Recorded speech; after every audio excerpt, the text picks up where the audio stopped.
ये आकाशवाणी है। अब आप विशाल शर्मा से समाचार सुनिए।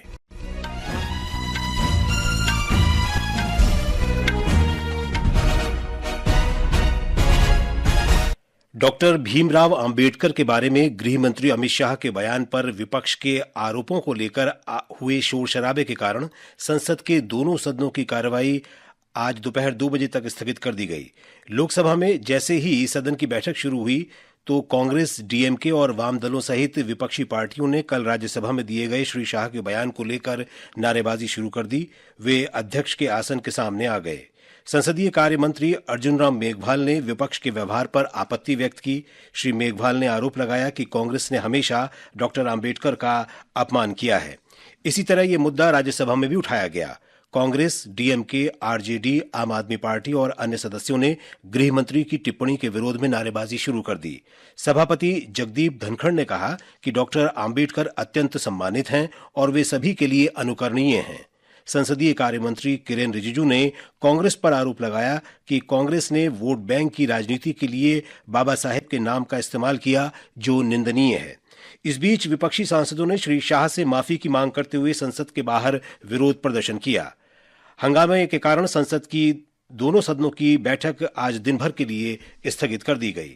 प्रधानमंत्री नरेंद्र मोदी ने आज डॉक्टर भीमराव अंबेडकर पर केंद्रीय गृह मंत्री की टिप्पणी को लेकर कांग्रेस के आरोपों पर पलटवार करते हुए कहा कि श्री अमित शाह ने भारतीय संविधान के निर्माता का अपमान करने के कांग्रेस के काले इतिहास को उजागर किया है। उन्होंने कहा कि श्री शाह द्वारा प्रस्तुत तथ्यों से कांग्रेस स्पष्ट रूप से तिलमिलाई हुई है। केंद्रीय रक्षा राज्य मंत्री संजय सेठ आज विशाखापत्तनम में नौसेना गोदी में भारतीय नौसेना के अत्याधुनिक हाइड्रोग्राफिक पोत आईएनएस निर्देशक के जलावतरण समारोह में भाग लेंगे। ये पोत जल क्षेत्र का सर्वेक्षण करने के साथ नौवहन और समुद्री परिचालन में सहायता के लिए डिजाइन किया गया है। ये एक बार में समुद्र में 25 दिनों से अधिक समय तक रह सकेगा।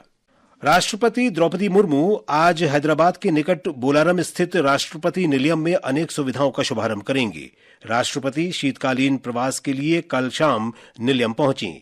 नई सुविधाओं में आगंतुकों के लिए वहां एक नया भवन और स्मारक चिन्ह विक्रय केंद्र शामिल है। केंद्रीय मंत्री जी किशन रेड्डी ने कहा है कि सरकार ने बुनियादी ढांचे के विकास, आर्थिक विकास और कृषि के साथ साथ सांस्कृतिक विकास और एकता पर विशेष जोर दिया है।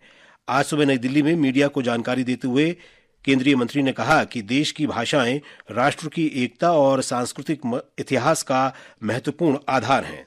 राष्ट्रीय शिक्षा नीति 2020 में त्रिभाषा फार्मूले की चर्चा करते हुए श्री रेड्डी ने कहा कि इससे छात्रों के लिए अधिक लचीलापन आएगा और आम लोगों को शिक्षा और रोजगार में क्षेत्रीय भाषाओं का उपयोग करने के लिए प्रोत्साहित किया जाएगा।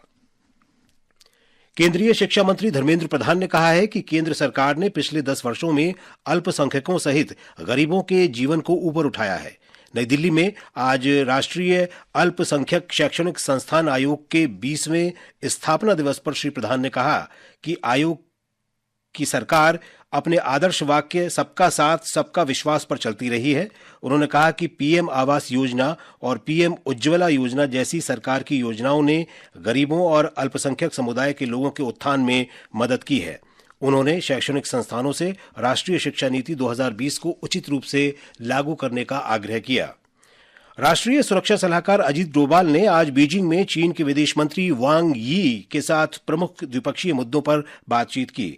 इनमें वास्तविक नियंत्रण रेखा पर शांति बनाए रखने और द्विपक्षीय संबंधों की बहाली शामिल है। दोनों देशों के बीच पूर्वी लद्दाख में सैन्य गतिरोध के कारण 4 साल से द्विपक्षीय संबंध शिथिल हैं।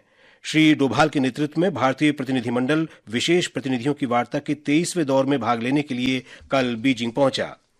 ब्रिस्बेन में border Gavaskar trophy cricket tournament का तीसरा टेस्ट मैच बारिश के कारण ड्रॉ हो गया है। खेल रोके जाने तक भारत ने अपनी दूसरी पारी में बिना विकेट गंवाए 8 रन बना लिए थे। उस समय भारत को जीत के लिए 267 रन की आवश्यकता थी। अगला टेस्ट मैच 26 दिसंबर से मेलबर्न में खेला जाएगा। इस टेस्ट मैच के ड्रॉ होने के तुरंत बाद ही भारत के दिग्गज ऑलराउंडर रविचंद्रन अश्विन ने अंतर्राष्ट्रीय क्रिकेट से संन्यास की घोषणा कर दी है। इसके साथ ही ये समाचार बुलेटिन समाप्त हुआ।